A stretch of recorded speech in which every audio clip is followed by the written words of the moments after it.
Thank you for joining me again. My name is Carol. Today is going to be part 2 of the series where I give a little bit of insight into my life and the experiences that I've had that have helped me to make the realizations that I've made. So before I start all that, what I wanted to do was share with you an epiphany that I had in just the last couple of days.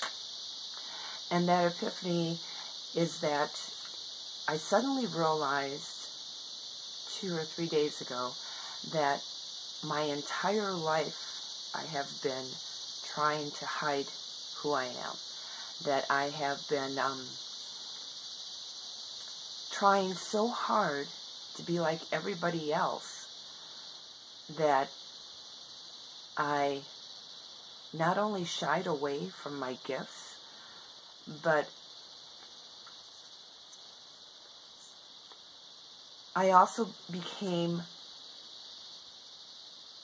judgmental of other people who did not shy away from who they were and the gifts that they had.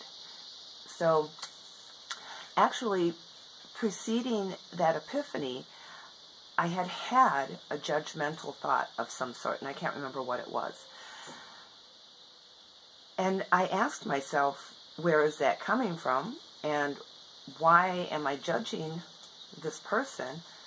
And I immediately saw myself, and that I had been repressing who I am for so long that whenever somebody else was able to embrace that part of themselves and not be ashamed of it or afraid of it, that caused me to judge myself, and I externalized it by judging them. So that's just something for everybody to consider too, is that when we find fault with somebody else, it's usually because there is something going on inside of us that we are unwilling to look at, and so we transfer it onto another human being.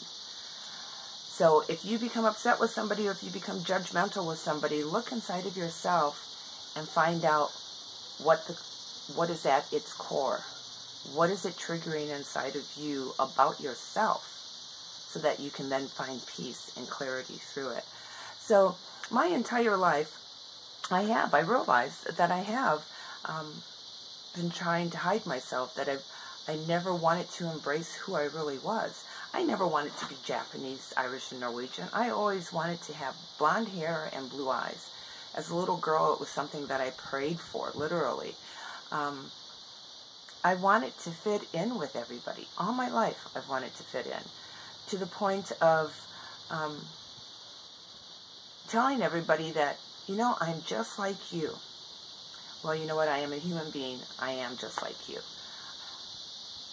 We have similarities with each other, and we should embrace those, but we should also embrace what it is that makes us different. So, with that said, embracing what makes me different means sharing more of this with all of you, and not being afraid to say that I've done channeling, that I still do channel, that I've had prophetic visions, etc. And some of these things I'm going to explain to you, I'm going to share with you through some of the experiences that I've had. And I want to, as I tell you these experiences, I want to tell you how they happened, so that you can maybe use them as guideposts for your own experiences in order to understand them. Okay, so, ta-da. With that said, I did make, like I said the last time, I did make some notes, and some of the things that I wanted to share with you. But rather than going kind of like in a timeline, which is what I put on this paper, instances that I wanted to tell you, I think what I'm going to do instead is just tell you experiences that I've had throughout my life, and tell you where they fell and how they affected me. So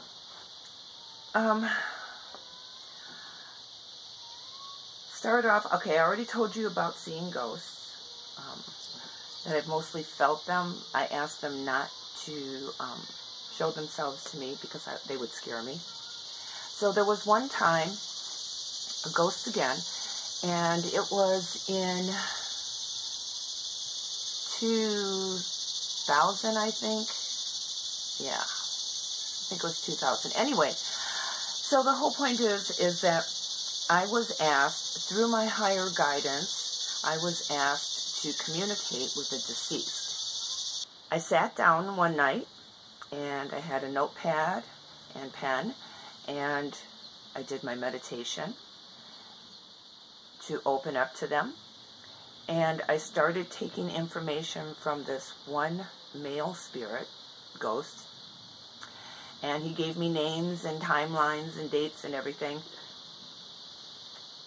And then, after I was done with him, I looked out my window, and I saw a line of deceased souls that was like 2 blocks long, or at least it seemed like that, out my door, all waiting to talk to me.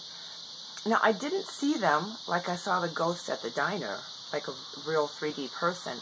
I saw them with my etheric eyes, so like a vision kind of thing. So they were lined up, you know, for a long ways, a couple of blocks. And I lived in a country setting. So, and I said to my guidance system, I can't do this. This is just, it's so much information, and then I have to try and find these people that the deceased are talking about, and I have to try and explain to them how I got this information, and, you know, etc. So I said, I can't do it. I can't do it.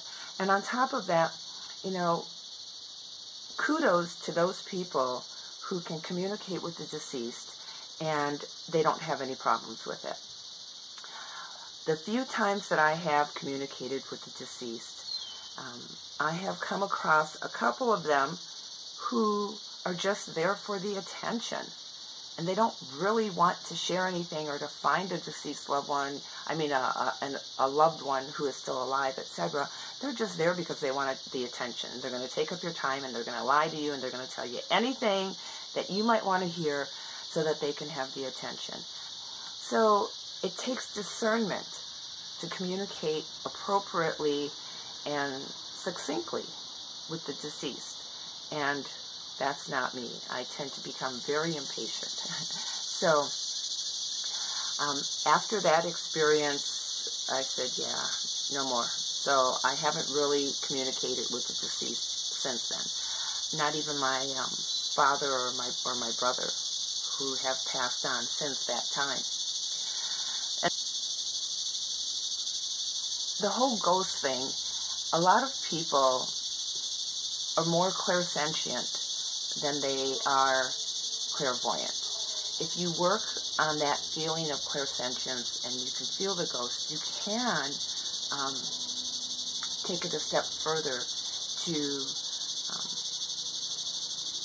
increase your clairvoyancy if you want to see them.